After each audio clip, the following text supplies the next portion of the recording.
Dr. NightEchoes. It was late on a Tuesday night, and the house was very quiet. I was tucking my 4-year-old son, Toby, into his bed. The only light came from a small, bare nightlight in the corner. As I pulled the blanket up to his chin, Toby reached out and grabbed my forearm. His grip was tight, and he stared directly into my eyes without blinking. He didn't look scared at all. That made it worse. He leaned closer to my ear and told me not to worry about the man who lives in the closet. A cold chill ran down my spine. I looked at the closet door. It was slightly open, just a few inches. Inside, I could only see his clothes and some boxes. I tried to laugh it off and told him there was no one there. Toby didn't react. He said the man had been standing there since I turned off the hallway light. He said the man was very tall and had fingers like long, dry twigs. He said the man watches me sleep every night from behind the door. Toby gently patted my hand. He told me the man promised not to hurt me tonight. He said the man was in a good mood because he liked the song I was humming earlier. My heart started pounding. I had been humming in the kitchen. I was alone. I looked back at the closet door.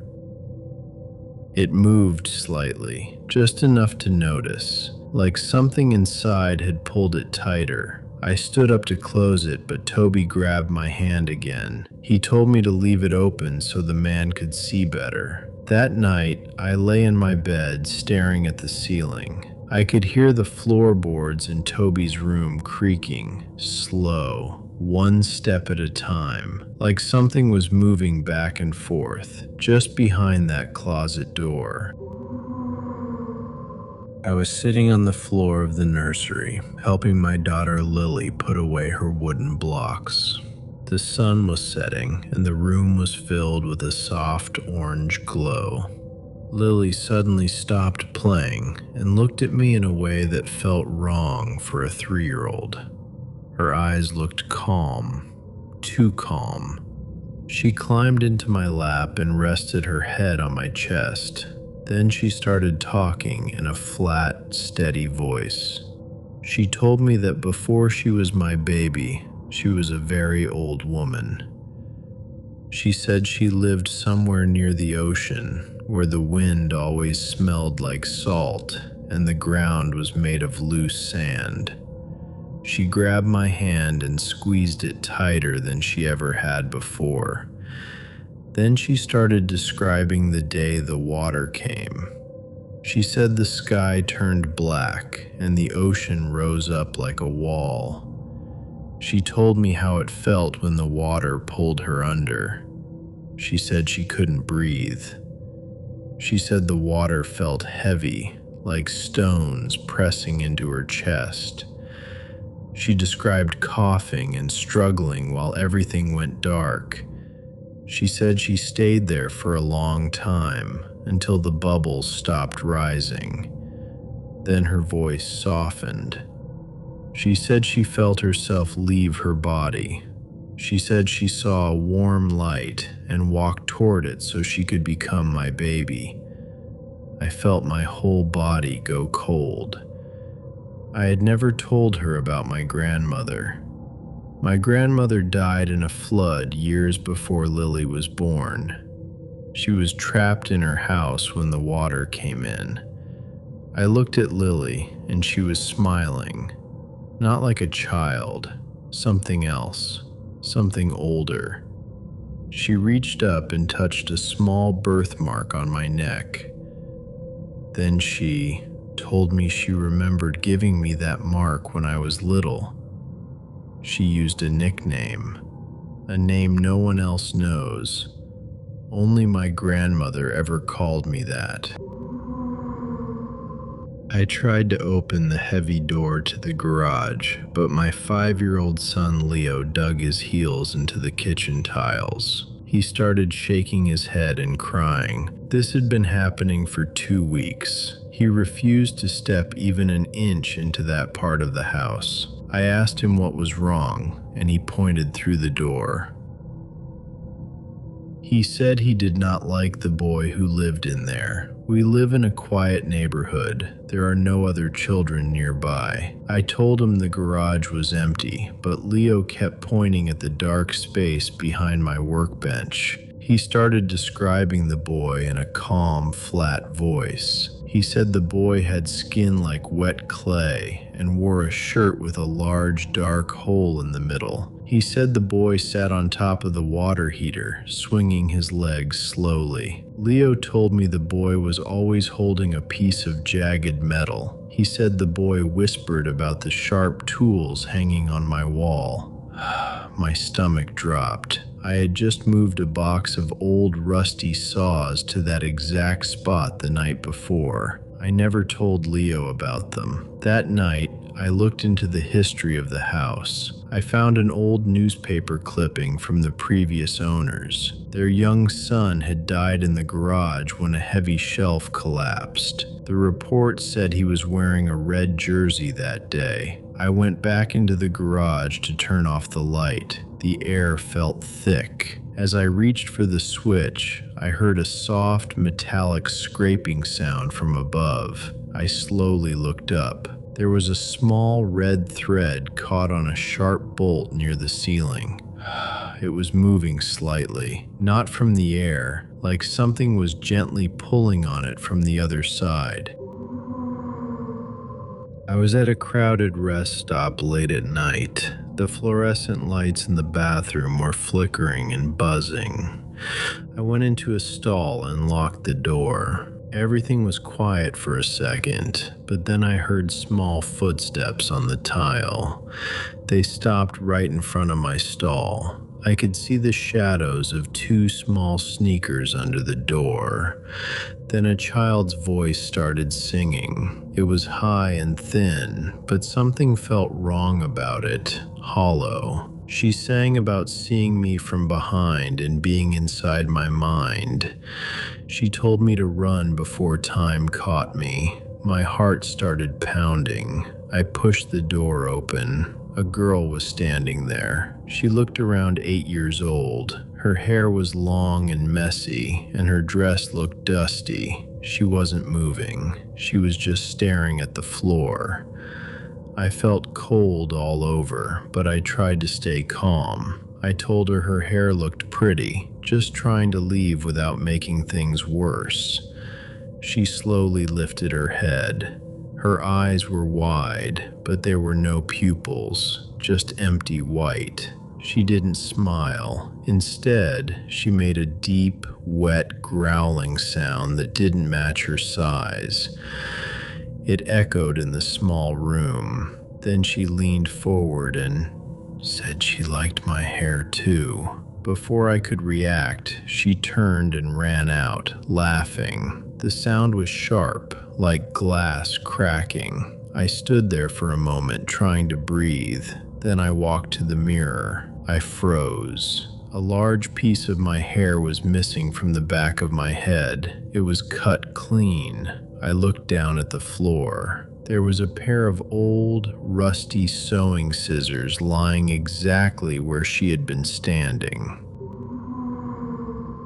My son had just started speaking in full sentences when he first mentioned her. We were sitting in the living room playing with blocks. Out of nowhere, he looked up at the corner of the ceiling and said something about purple mommy. I thought it was from a cartoon, so I asked him what she looked like. He didn't smile. He said her skin was dark purple like a bruise, and her hair was so long it touched the floor when she hung upside down. He said her eyes were completely white. The way he described her made my stomach turn. He said she didn't walk on the floor. She crawled across the ceiling like a spider. He said she stayed in the corners where the shadows were thick. He said she watched us sleep from right above our bed. He said she stayed very still and never blinked. He told me she didn't like light. He said when the lamp was on,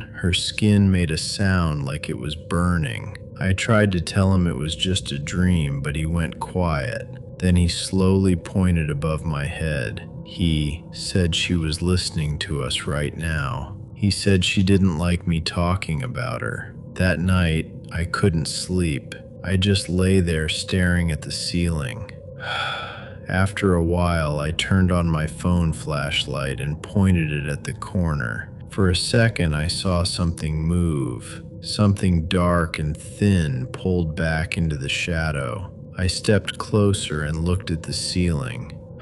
There were 4 deep marks in the drywall, long, narrow, like something had been gripping the ceiling with its fingers for a very long time. I was driving down the long road that runs past the local cemetery. My 3-year-old son was in the back seat, playing with a small toy truck. The car was quiet. Then, as we passed the iron gates, he suddenly sat up and pressed his face against the window. He let out a happy and said, "Hi, Uncle Bob." My heart dropped. I almost lost control of the car. I looked in the rearview mirror and saw him waving at nothing, just empty grass and stone. I asked him what he was doing. My voice didn't sound right. He told me Uncle Bob was standing near the big oak tree. He said he was wearing his favorite flannel shirt and waving back at us. My skin went cold. We had just been to Uncle Bob's funeral the day before. We hadn't told our son yet. He had no way of knowing. I kept driving, but my hands were shaking on the wheel. I asked him if Uncle Bob said anything. He looked away from the window and went back to playing. Then he said Uncle Bob looked very tired. He said there was dirt all over his shoes. Then he said Uncle Bob told him to tell me the keys were under the blue pot on the porch. My breath caught. I had been searching for those spare keys all morning. I hadn't told anyone. Later that evening, I went to the house. I walked slowly to the porch and lifted the blue pot. The keys were there. The dirt under them was still damp, like someone had just placed them there. I was sitting in a stiff plastic chair in a hospital waiting room. The air smelled like bleach and old floor wax. I was there for my biopsy results. My stomach was tight the whole time. Every time a door opened, I flinched. Then a small boy, maybe 6 years old, walked away from the toy area. He didn't go to anyone. He walked straight toward me. He stopped right in front of me, too close. He stared into my eyes without blinking. His eyes looked dark and still. He leaned in closer until I could feel his breath on my cheek. It felt cold. Then he spoke. He said he knew the old me. He said he remembered me from before I died. I felt all the blood leave my face. I couldn't speak. My hands started shaking. He looked down at my chest and said my soul looked new, like it didn't fit properly yet. He told me the last time he saw me, I was older and smelled like dry earth.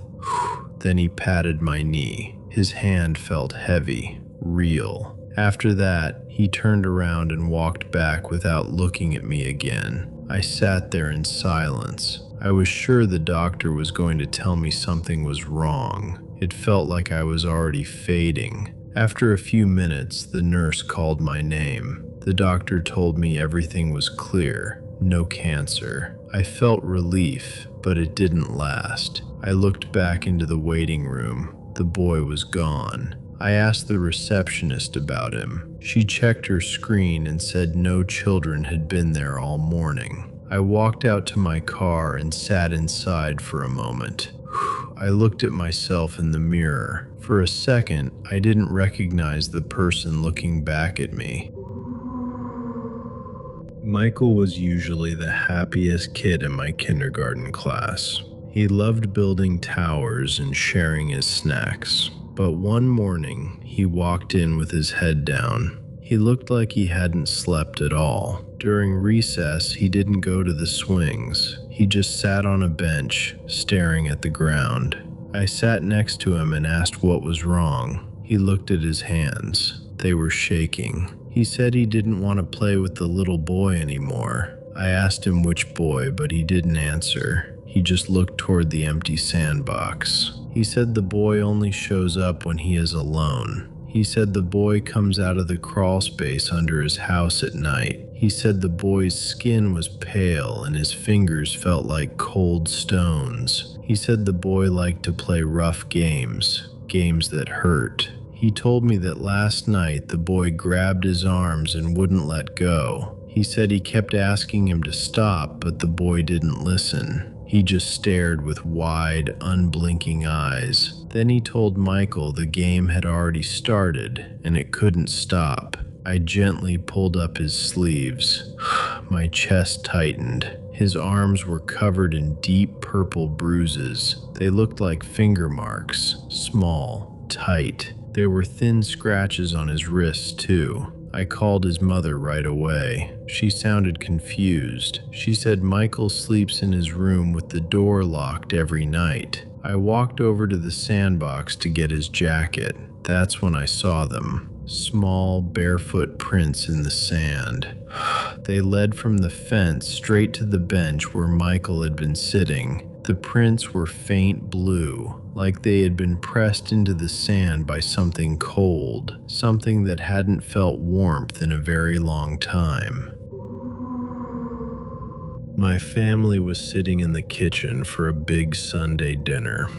The room was loud with laughter and the smell of fried chicken. My little cousin Leo was sitting right next to me. He is only 4 years old and usually very playful. Suddenly, he stopped eating his mashed potatoes. He looked past my shoulder toward the corner of the room where the old pantry sits. His face went very pale. He grabbed my wrist with a grip that felt way too strong for a child. His skin was cold. He pointed a shaking finger at the empty corner and said the burning lady was standing there again. I looked at the corner, but I saw nothing except the shadows near the refrigerator. I told him he was just seeing things. Leo did not look away. He said her skin was peeling off in long black strips. He said she smelled like old smoke and wet hair. He asked me why she was crying without making any sound. The room suddenly felt hotter than before. I could almost smell something scorched, like hair touching a stove burner. I laughed it off so no one else would notice, but I kept glancing at that corner for the rest of the night. The next morning, I asked my aunt about the house. She went quiet and stepped away from me. She said that years ago there was a grease fire in that same corner. A woman got trapped there while the kitchen burned. She survived for some time, but she was never the same. I went back into the kitchen and stood exactly where Leo had pointed. I looked down at the floorboards under the rug. There was a faint, jagged burn mark in the shape of a foot. It wasn't old and faded like the rest of the floor. It looked darker, like it had been pressed there more than once. The city closes the main bridge every year for the fireworks show. Hundreds of people walk onto the road to watch the sky. I was holding my 3-year-old son Sam on my hip. It was dark, and everyone was waiting for the first explosion. We were standing in the middle of the bridge. Suddenly, Sam stopped pointing at the sky. He looked down at the empty space on the road a few feet away from us. He asked me why a little boy was sitting there all alone in the dark. I looked down, but there was nothing there, just the road and some old tire marks. I told Sam nobody was there. He got upset and started pulling on my shirt. He said the boy looked sad and was wearing a bright yellow backpack. He said the boy's knees were scraped and his face was covered in dust. He told me the boy kept asking when his parents were coming back. The air around us suddenly felt very cold. I remembered a news story from 2 weeks ago. A car had hit a young boy on this same bridge. He was wearing a yellow backpack, right where we were standing. I tried to move away, but Sam kept looking behind me. He slowly raised his hand and started waving. He said the boy was crying now because his parents walked right past him without seeing him. Then Sam said something that made my chest tighten. He said the boy didn't look normal anymore. He said his skin looked like gray ash, and his eyes were just empty holes. I started walking faster toward the crowd. I just wanted to get away from that spot. The noise of people and lights felt safer. As we reached the end of the bridge, Sam leaned close to my ear and whispered that the boy was following us now because he didn't want to be alone anymore. I didn't turn around. I didn't stop walking, but I felt it. A small, heavy weight pressed slowly against the back of my leg, like someone very short was standing right behind me.